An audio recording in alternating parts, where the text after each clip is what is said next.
அனைவருக்கும் வணக்கம். முன்னாடி பதிவுல அதாவது துன்பங்களை நிவர்த்தி பண்ணணும்னா நமக்குள்ள பயணித்து நமக்குள்ள பூட்டப்பட்டிருக்கிற அந்த அறைய அதோட கதவை திறக்கணும். இதுதான் நம்ம வந்து நம்மளோட நிம்மதிக்கு நம்மளோட துன்பங்கள்லாம் வந்து விலகிறதுக்கான ஒரு வழின்னு பார்த்திருந்தோம். அதனால இதை வந்து நம்ம பாக்குறதுக்கு முன்னாடி இதை பத்தி அதிகமா ஆழமா வந்து நம்ம சிந்திக்கிறதுக்கு முன்னாடி இன்னும் நிறைய விஷயங்களை பத்தி நம்ம இங்க சிந்திக்க இருக்கோம். சின்ன வயசுல இருந்து இப்ப வரைக்குமே நம்ம நிறைய விஷயங்களை கத்திருக்கோம் இல்லைங்களா? கற்பிக்கப்பட்டிருக்கு நமக்கு நிறைய விஷயங்கள். அது எல்லாமே உண்மையா அப்படின்னு பார்த்தா என்னோட அனுபவப்படி இங்க பல விஷயங்கள் உண்மை கிடையாது. அந்த மாதிரி சில பல விஷயங்களை நம்ம சிந்திக்க போறோம். நீங்களும் இத எடுத்துக்கோங்க, சிந்திங்க. உண்மையா உங்களுக்கு தெரிஞ்சதுன்னா இனிமேல் உங்களோட பயணத்துல அதுல இருக்க தவறுகளை திருத்திக்கிட்டு உண்மையை மட்டும் எடுத்துட்டு பயணிக்க நான் வலியுறுத்துறேன்.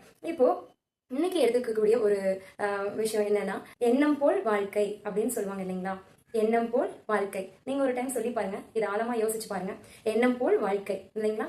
நம்ம என்ன எண்ணம் வைக்கிறோமோ அது மாதிரி நமக்கு வாழ்க்கை இருக்கும் அப்படிங்கிறது தானுங்க. நல்ல எண்ணம் வச்சா நமக்கு வாழ்க்கை நல்லா இருக்கும் அப்படின்னு சொல்றாங்க இல்லைங்களா?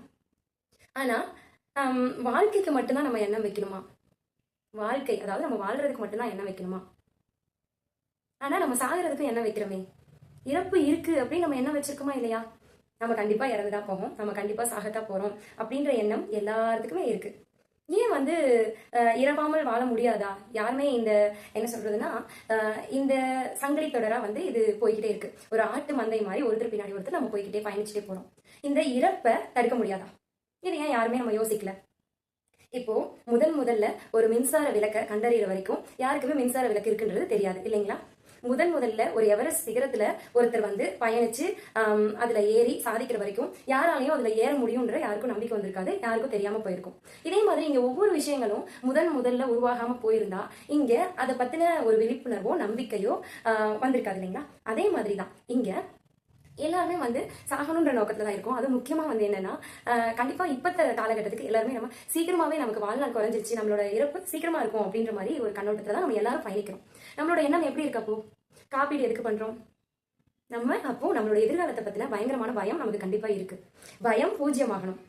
பயம் பூஜ்யமாகும் போது நம்ம கண்டிப்பா இறப்ப வெல்றதுக்கு சாத்தியம் இருக்கு அப்படிங்கறத நான் என்னோட பயணத்துல தெரிஞ்சுக்கிட்டேன். நீங்க இதை ஆழமா யோசிங்க. அதாவது ஒரு பரீட்சை எழுத போறோம் அப்படின்னா, இப்போ ஒரு மாவட்ட ஆட்சியர் அதாவது IAS-க்கான ஒரு பரீட்சை எழுதுறாங்க அப்படின்னா அவங்க வந்து அதை வெற்றி பெறுறாங்களோ தோல்வி பெறுறாங்களோ அது முக்கியம் கிடையாது. ஆனா எழுதுறாங்கல்ல, அவங்களுக்கு எத்தனை முறை அவங்க வந்து அதை எழுத முடியுமோ அத்தனை முறையும் எழுதி பாக்குறாங்க. முயற்சி பண்ணி பார்க்கும்போது அதுல வெற்றி கிடைச்சாலும் ஓகே, தோல்வி கிடைச்சாலும் ஓகே. இப்படிதான் நம்ம பரீட்சைகள்லாம் எழுதுறோம். அதாவது எடுத்தோடனே நம்ம தோல்வி அடைஞ்சிருவோம் நினைக்கிறது இல்லையா? நம்மளால முடிஞ்ச பயிற்சியை பண்ணி பார்க்கணும்னு நினைக்கிறோம். ஆனா இந்த விஷயத்துல ஏன் வந்து நம்ம இந்த எண்ணம் போல் வாழ்க்கையில ஏன் வந்து நம்ம வந்து சாவுக்கு எண்ணம் வச்சிருக்கோம்? நம்ம கண்டிப்பா இறந்துருவோம், இறப்பு இருக்கு அப்படின்னு நம்ம ஏன் இந்த மனித மனம் அதை வந்து நிர்பந்தம் பண்ணி வச்சிருக்கு, அதை வந்து உள்ள வந்து பதிவு வச்சிருக்கு. அந்த பதிவு கண்டிப்பா வந்து அந்த எண்ணம் கண்டிப்பா அதுக்குதான் வழிவகுக்கும். இதை பத்தி நீங்க இன்னும் சிந்திங்க. என்னோட கருத்துப்படி கண்டிப்பா மனிதன் இந்த எண்ணத்தை மாத்திக்கிட்டா எப்படி பரீட்சையில வெற்றி தோல்வி ரெண்டுமே வாய்ப்பு இருக்கும். கண்டிப்பா நமக்கு வெற்றி கிடைச்சாலும் நல்ல விஷயம் தான், வெற்றி கிடைக்காத தோல்வியா இருந்தாலும் நல்ல விஷயம் தான். ஆனா நம்ம பக்கத்துல இருந்து முழு முயற்சி எடுக்கிறது ரொம்பவே அவசியமானது. இந்த எண்ணம் போல் வாழ்க்கை அப்படிங்கிறத நீங்க திரும்ப யோசிச்சு பாருங்க, ஆழமா சிந்திங்க. அடுத்த பதிவில் பார்க்கலாம். நன்றி.